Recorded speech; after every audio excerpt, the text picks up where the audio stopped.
Ok. Alors, on va écrire unité 4, leçon 15, c'est ça? On va écrire encore la date, et on va écrire encore l'heure. On va écrire ici les équilibres chimiques. Les équilibres chimiques. Ok? Alors, premièrement, c'est quoi un équilibre chimique? Équilibre. Ben, j'écris ici introduction. Alors, quand on regarde dans la réalité, il y a des réactions qui sont complètes. Comme par exemple la combustion. Je brûle. Je prends du papier. Est-ce que le papier va... Par exemple, je prendrai le CH4, par exemple. C'est un gaz. Plus O2. Alors, qu'est-ce que ça veut me dire? Qu'est-ce que ça me donnerait, cette combustion? CO2 plus H2O. C'est une combustion complète. Est-ce que si je prends CO2 et l'eau, je pourrais avoir le CH4, cette réaction? Non. On dit que c'est une réaction irréversible. Réaction, on ne peut pas revenir en arrière. Irréversible. Dans la deuxième. Tu ne peux pas prendre le CO2 puis avec de l'eau et puis tu vas faire le CH4. Si on pouvait faire ça, on va résoudre le problème de quoi? Du réchauffement planétaire. Le réchauffement planétaire, quel est le problème? C'est le carbone, le CO2. On ne sait pas quoi faire avec ce CO2-là. Ok? Si on peut prendre ce CO2-là, lui ajouter un peu d'eau, et puis on aura notre CH4, eh bien on aura même pas, le CH4, ça veut dire le méthane serait renouvelable, alors qu'il ne l'est pas. Quand on le brûle, une fois qu'il est brûlé, il est parti. Mais il y a un très grand nombre de réactions qui sont réversibles. Je donne un exemple. Celle-là, il est irréversible, on ne peut rien faire là-dedans. Mais il y a des réactions, comme celle-là par exemple.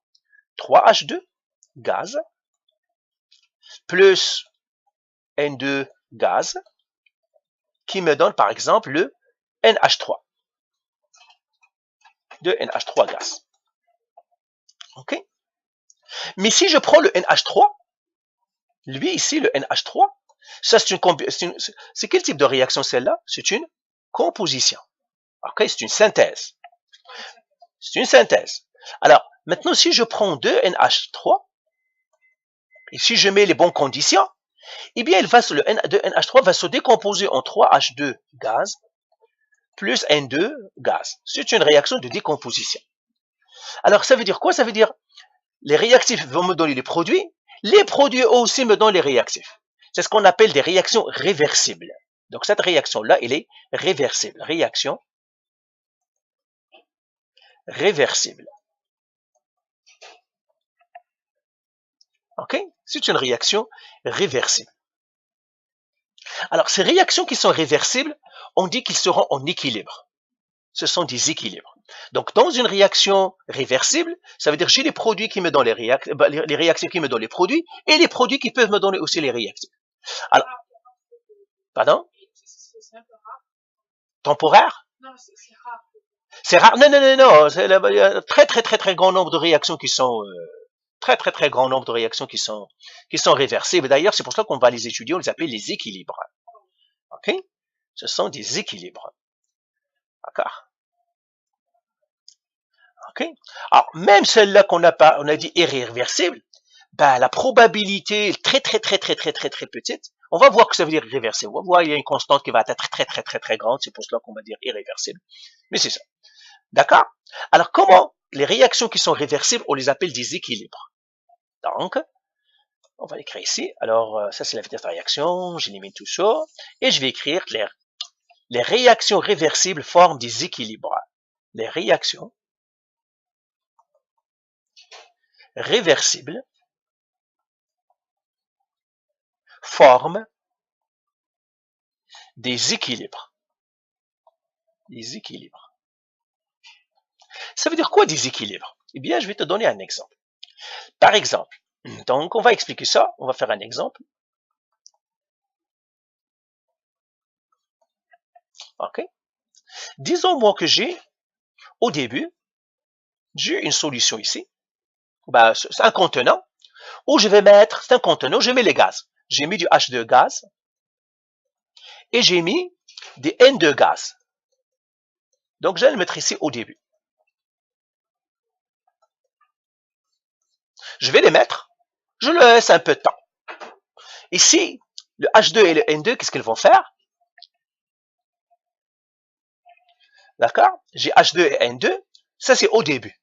Et puis je les laisse. Est-ce qu'il y a du NH3? Non. Mais si je les laisse assez, qu'est-ce qu'il va faire? Les H2 et les N2 vont, voilà, ils vont réagir. Et qu'est-ce qu'ils vont me former? Ils vont me former du NH3, gaz. Mais le NH3, lui aussi, qu'est-ce qu'il va faire? Parce que lui aussi, il peut être réversible. Il va me former quoi? Du H2 gaz et puis du N2 gaz. Donc ça, c'est à la fin. À la fin, qu'est-ce que je vais trouver? Je vais trouver des NH3 gaz et des H2 gaz. Et puis des N2. C'est ça ce que je vais avoir à la fin. Donc à la fin, les H2 et les N2 vont me former le NH3. Les NH3, une fois formés, plusieurs, parce qu'on aura plusieurs NH3, il y a quelques H3 qui vont eux aussi vont se dissocier et vont nous former des H2N2. De telle manière que quand je regarde le contenant ici, je vais trouver des H2 et des N2. Okay? Et puis le nombre de H2 et de N2 à un certain moment, ils ne vont plus changer. Okay? Ils vont rester comme ça, c'est ce qu'on appelle un équilibre. Alors on va écrire ici, dans un équilibre, les variables macroscopiques ne changent pas. Dans un équilibre, les variables macroscopiques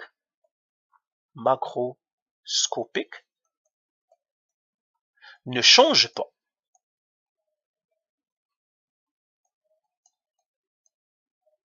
Quelles sont les variables macroscopiques? Température, la pression, volume, concentration,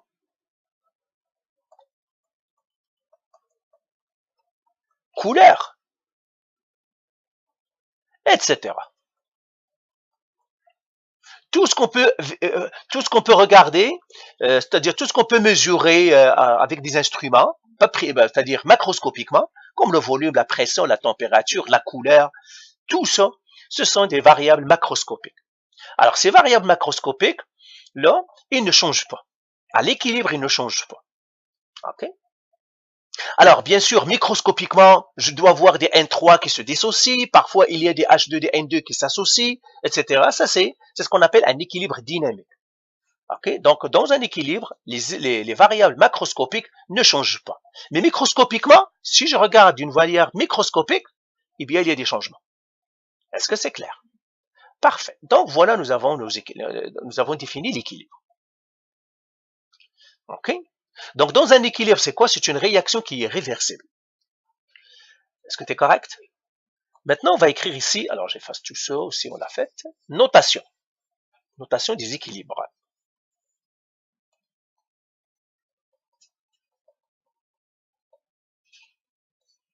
Alors, comment on note les équilibres? C'est comme ça. Par exemple, 3H2 gaz plus N2 gaz qui me donne 2NH3 gaz. Et puisque c'est un équilibre, je vais mettre une autre flèche de l'autre côté.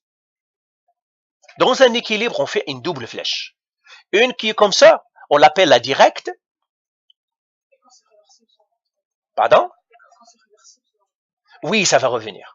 Donc, ça veut dire les réactifs me donnent les produits me donnent les réactifs. Et celle-là, on l'appelle inverse. Parfois, on dit la réaction droite, la réaction gauche. OK? Donc, on l'appelle aussi droite, gauche. Réaction droite, réaction gauche. Nous, on va utiliser surtout direct et inverse. Droite et gauche, si tu vois que ça va être plus facile pour toi de mémoriser droite et gauche, c'est ça. Mais c'est ça ce que ça me donne un équilibre. Un équilibre sur deux flèches. Il me dit que les réactifs me donnent les produits me donnent les réactifs, et les variables macroscopiques ne changent pas à l'équilibre. Donc, à l'équilibre, les variables macroscopiques ne changent pas. Mais quand il n'y a pas d'équilibre, bien sûr, elles peuvent changer parce que comme au début, par exemple, ici, hein, au début, il n'y avait pas de NH3. Il n'y avait pas de NH3, il n'y avait que H2 et N2. Déjà, les variables macroscopiques, la concentration n'est pas la même. Mais si je laisse le système assez longtemps, pour que les réactions prennent place, si je laisse assez longtemps, eh bien, j'atteindrai un équilibre. Il y aura aucun changement. D'accord? Est-ce que c'est clair ce qu'on vient de faire? Alors, maintenant, on va parler de la constante d'équilibre. Alors, donc, grand 2, constante d'équilibre. Constante d'équilibre.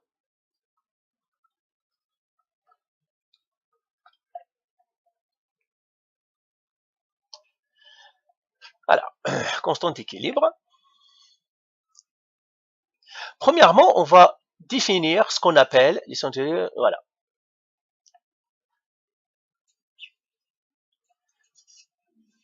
Alors, la constante d'équilibre, ce qu'on appelle KE, et ça c'est à l'équilibre. Donc, alors, regarde, moi je vais prendre une réaction fixive. Donc, je prendrai constante, je prendrai réaction fixive. Par exemple, j'ai petit a plus petit b grand B qui me donne, c'est un équilibre, c grand C plus petit d grand D. La constante d'équilibre, KE, elle est égale. Regarde comment on le fait. C'est la concentration des produits, c'est les produits sur les réactifs. Est-ce que c'est clair? Alors, dans ce cas-là, comment on l'écrit? On l'écrit KE égale concentration de A exposant A fois concentration de C exposant C fois concentration de D exposant petit d sur concentration de A exposant A, concentration de B exposant B.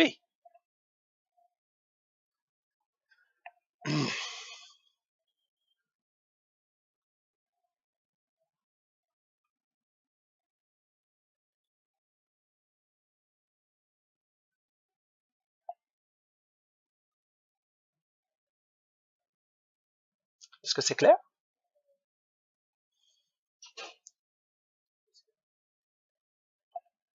C'est ça, c'est ce qu'on appelle la constante d'équilibre.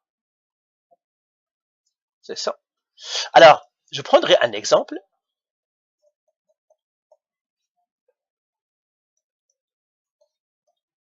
Je prendrai celui qu'on a fait ici. Exemple, 3H2 gaz plus N2 gaz qui me donne en équilibre 2NH3 gaz. Alors, la constante d'équilibre ici, ça va être KE égale. Les produits, c'est quoi les produits ici? NH3. Donc, j'écris concentration NH3. Je vais le faire à une autre couleur. Ce serait mieux pour que ça se différencie.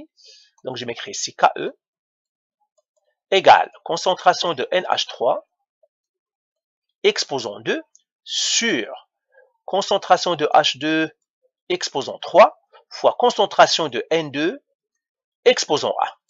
Parce que là, c'est un coefficient A. Et comme en mathématiques, est-ce que le A est utile? Non, je le laisserai pareil. Donc, ça, c'est ma constante d'équilibre. Alors, les chimistes, ils ont trouvé que cette constante ne dépend que de la température. C'est la même chose que nous avons vu pour les vitesses de réaction. Okay? KE ne dépend que de la température. Ne dépend que de la température. Si je change la température, le KE va changer, la température. Et pourquoi KE ne dépend que de la température? Parce que quand nous avons vu les facteurs qui influent un équilibre, tu te rappelles, on a dit, seule la température agit sur les deux paramètres pour les collisions efficaces. C'est-à-dire, le nombre de collisions doit augmenter et l'orientation des collisions doit être le bon. C'est pour cela que ici, ça ne dépend que de la température. Donc ça, c'est une réaction. Voilà, ça c'est l'équation d'équilibre. Alors, je te donnerai un exercice à me faire. Donc, on va faire exercice.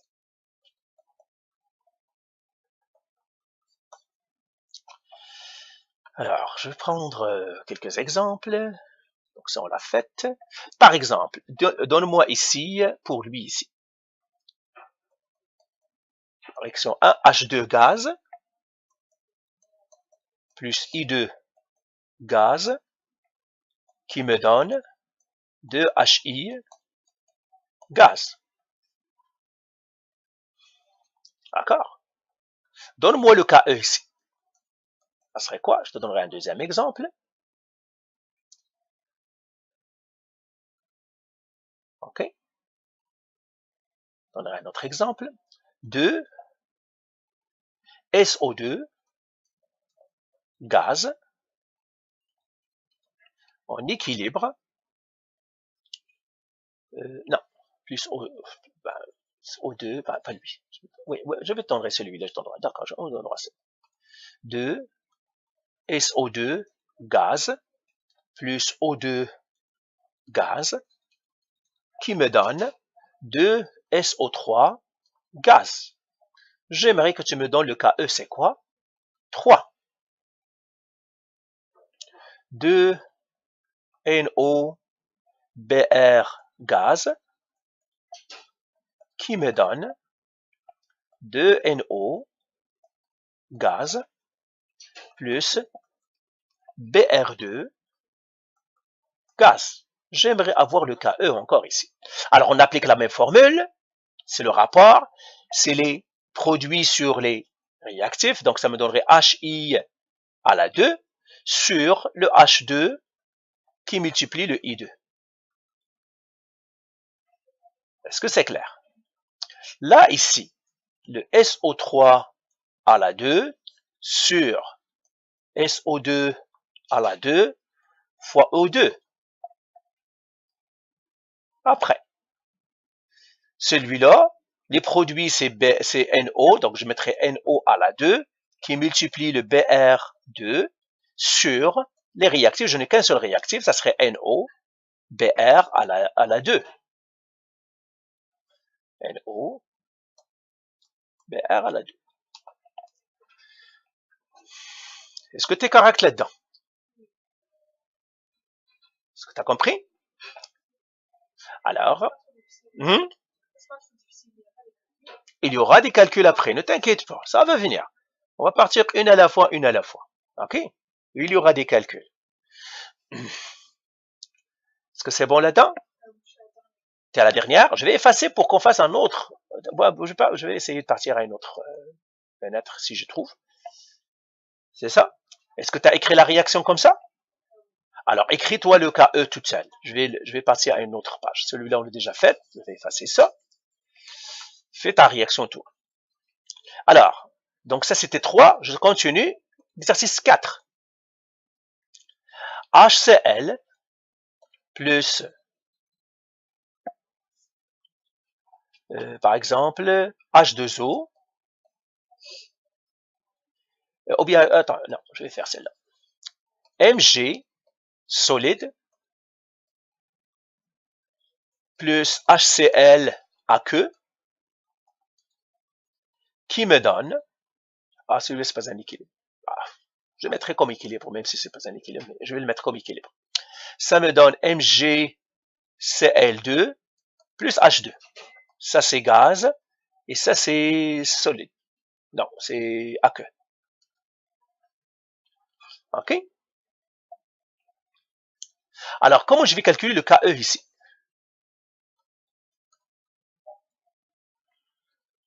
OK? Alors, suis-moi bien ici. Quels sont les produits? Ce sont ceux-là. Ils sont aqueux et gaz. Donc, on les prend. C'est MgCl2 aqueux fois le H2. Lui, ici, compris? Lui, il est solide. On l'oublie.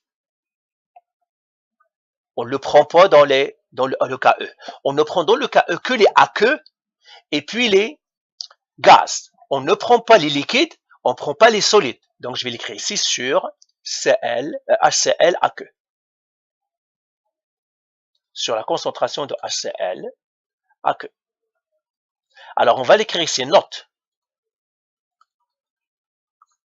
C'est une note importante. Dans les équilibres, dans KE, on n'utilise que les aqueux et les gaz. Je l'écris ici. On n'utilise pas les solides et les liquides.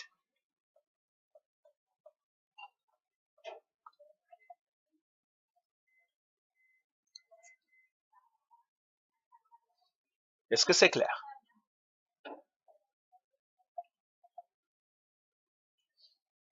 OK.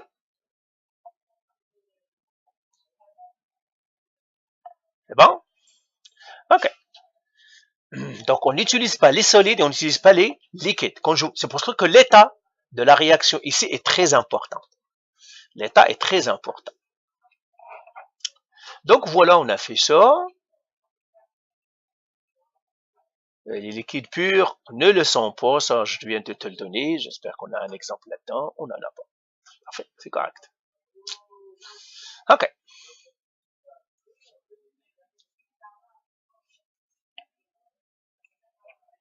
D'accord. C'est fini? Alors, on va prendre un autre exemple.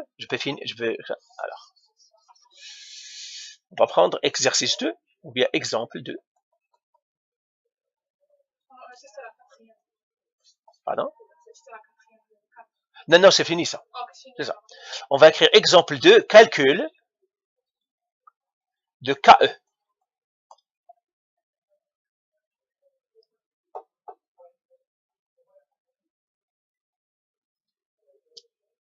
Alors, exemple, à l'équilibre,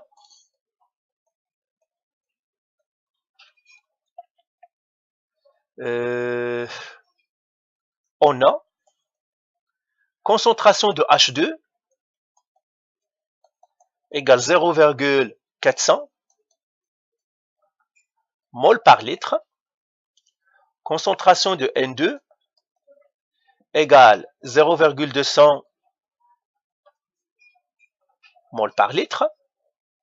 Concentration de NH3 égale 0,100 mol par litre. OK?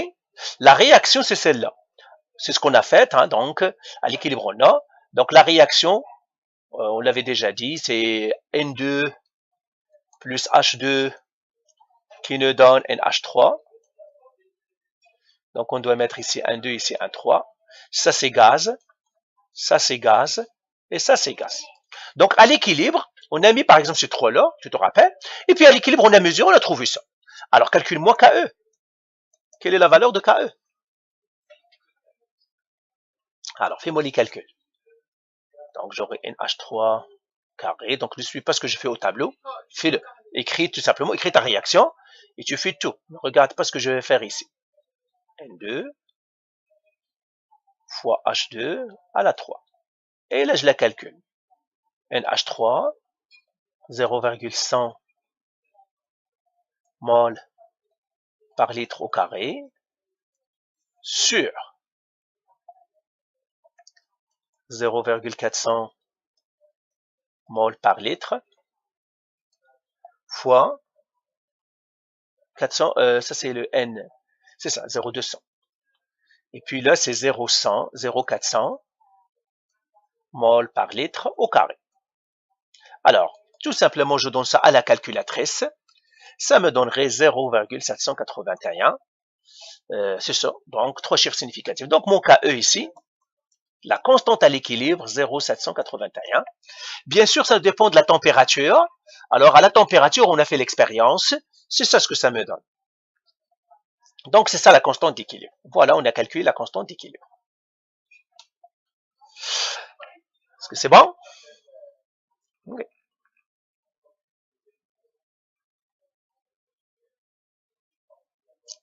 Parfait. OK? Ouais. Alors, est-ce que tu as trouvé la même chose, 0,781? Fais les étages, hein, dans ta calculatrice. Comme ça, oui. Tu dois faire les étages, la fraction, en haut et en bas. Ne fais pas le diviser parce que vous vous trompez toujours dans les divisés et puis vous avez des mauvaises réponses. Pardon? Tu t'es trompé, tout simplement. Regarde, lui, c'est 0,100 à la 2. Oh, il faut faire attention, c'est le NH3 là. Que le NH3, c'est 0,100. Ben oui, les produits, fais attention.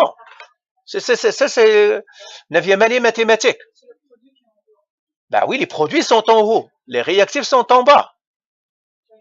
T'as fait le contraire, tout le monde se trompe ça. Les produits, c'est ce que j'ai dit, hein. J'ai insisté. Les produits sont en haut, les réactifs sont en bas. OK? D'accord. Alors, regarde. Celui ici, je vais faire un autre exercice. Après, je te les donnerai, tu les fais pour que je finisse la vidéo. D'accord?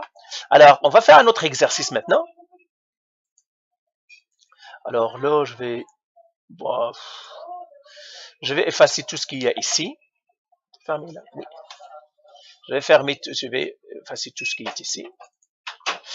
Alors, je prendrai un autre exemple. Exercice.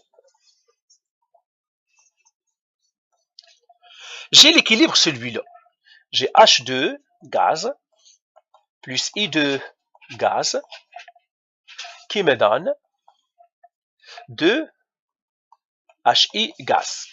Je sais que le KE, la constante, KE, il est égal à 49,8. La température, c'est 485 degrés Celsius. 85 degrés Celsius.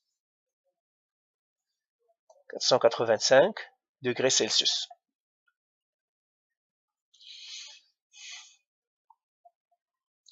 OK? 485 degrés Celsius. C'est ça ce que ça me donne. Donc, j'ai le KE, j'ai la température. Est-ce que c'est clair? Parfait. Ça, c'est une équilibre. Maintenant, à un certain moment, donc on va l'écrire à un certain moment,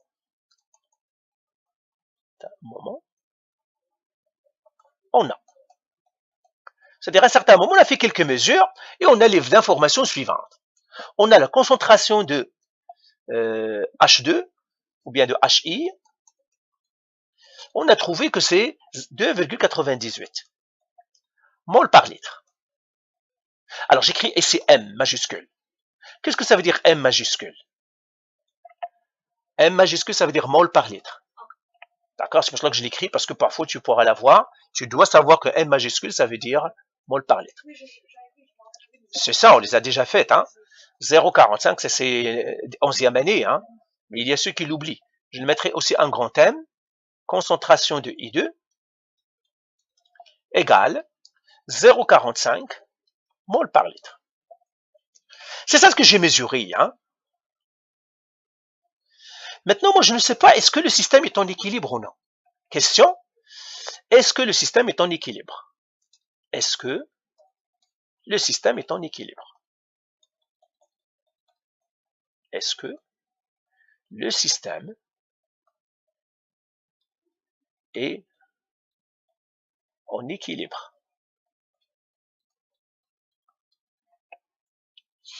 Alors, je sais que quand le système est en équilibre, le KE doit être quoi? Donc, j'ai fait ce qui était correct. Voilà. Alors, on va faire réponse.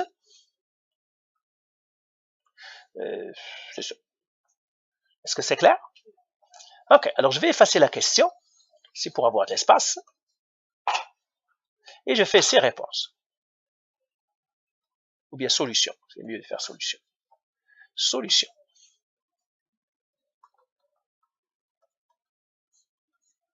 Ok.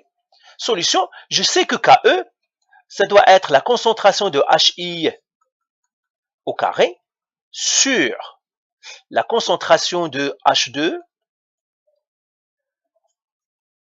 ok, fois la concentration de I2. Ça, je le sais. Et ça, c'est supposé me donner quoi? 49. Je sais que KE est égal à 49. Ok? Alors ici, qu'est-ce que je vais faire? Je vais calculer Q. Généralement, on l'appelle Q. Je calcule ça pour voir est-ce que ça me donnerait 49,8 ou non. Donc, j'écris Q égale concentration de HI au carré sur concentration de H2 fois concentration de I2. Et là, je remplace par les valeurs. HI, c'est combien HI? 0,45 au carré sur, je mettrai mol par litre.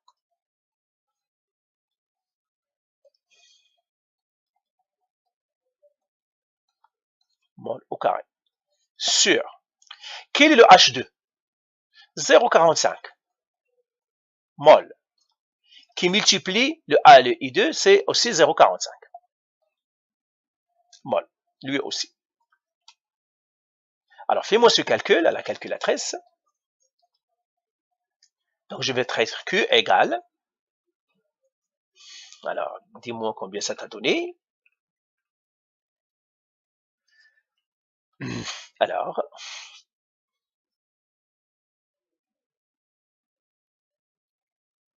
oui, oui. Alors, ça t'a donné combien? Comment ça t'a donné 0,45 au carré. Non, non, je me suis trompé là. C'est 2,98 celui-là, je me suis trompé. Ah, je me suis trompé. Le HI, c'est 2,98. C'est 2,98.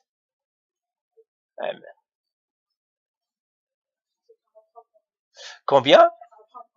43,8 ou bien 43,9 parce que tu dois arrondir. Maintenant, je dois que 43,9. Il est plus petit que le 49,8. Est-ce que le système est en équilibre? Non, il n'est pas en équilibre. C'est en équilibre. Ça doit être la même chose pour que le système soit en équilibre. Oui, il y a quelques règles. Quand c'est plus grand qui est en train de se former, quand c'est plus petit qui est en train de se former, on en parlera plus tard. Donc là, ceci, j'écris le système n'est pas en équilibre. Le système n'est pas en équilibre. Pourquoi? Parce que pour que ça soit en équilibre, il faut que ce soit égal. Puisque ce n'est pas égal, c'est plus petit, le système n'est pas en équilibre.